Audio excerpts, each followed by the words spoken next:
So welcome back and there is a question here. यहाँ पे आपको आइडेंटिफाई करना है ट्रांसक्रिप्शन यूनिट और बताना है कि उसके कौन कौन से 3 रीजन्स होते हैं डीएनए के अंदर with respect to upstream and downstream end, right. तो ये आपको आइडेंटिफाई करना है। इसमें बहुत सारे ऑप्शंस दिए हुए हैं। तो यहाँ पे जो है रिप्रेसर है या फिर रिप्रेसर, ऑपरेटर एंड इंड्यूसर, ये क्या है? ये बेसिकली ट्रांसक्रिप्शन प्रोसेस को रेगुलेट करते हैं। ये component of the transcription unit नहीं है, ये रेगुलेटरी रोल होता है इनका कि ट्रांसक्रिप्शन होगा या नहीं होगा एंड ऑल दैट।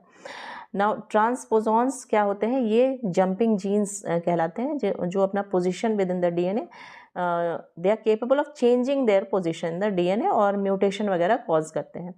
सो ये जहाँ जहाँ पे है तो ये ऑप्शंस तो हम नहीं लेंगे।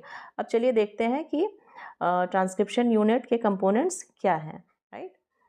Now this is the transcription unit. यहाँ पे ट्रांसक्रिप्शन यूनिट है डीएनए का वो सेगमेंट जो बेसिकली ट्रांसक्राइब होता है इनटू मैसेंजर आरएनए। तो इसमें डीएनए का डबल स्ट्रैंड आपको दिखाई दे रहा है।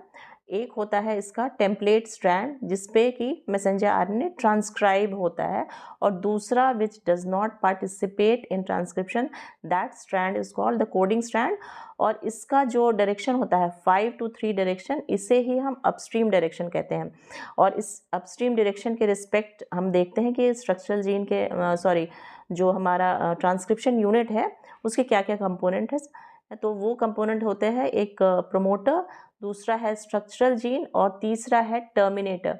प्रोमोटर वो जीन सेगमेंट है जहाँ पे आरएनए पॉलीमरेज एंजाइम अटैच होता है और ट्रांसक्रिप्शन का प्रोसेस इनिशिएट होता है।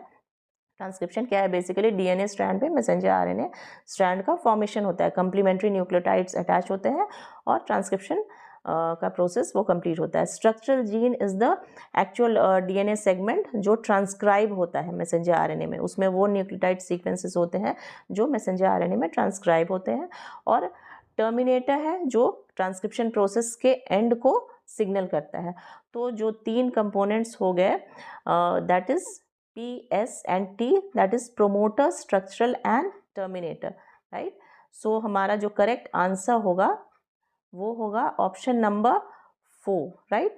सो यहाँ पे हम option number 4 that is promoter, structural and terminator, इसे हम सिलेक्ट करते हैं। सो ट्रांसक्रिप्शन यूनिट के ये 3 components होते हैं। Hope you have understood and for more such videos stay tuned to the channel. And please do not forget to like, share and subscribe. Thank you so much for watching.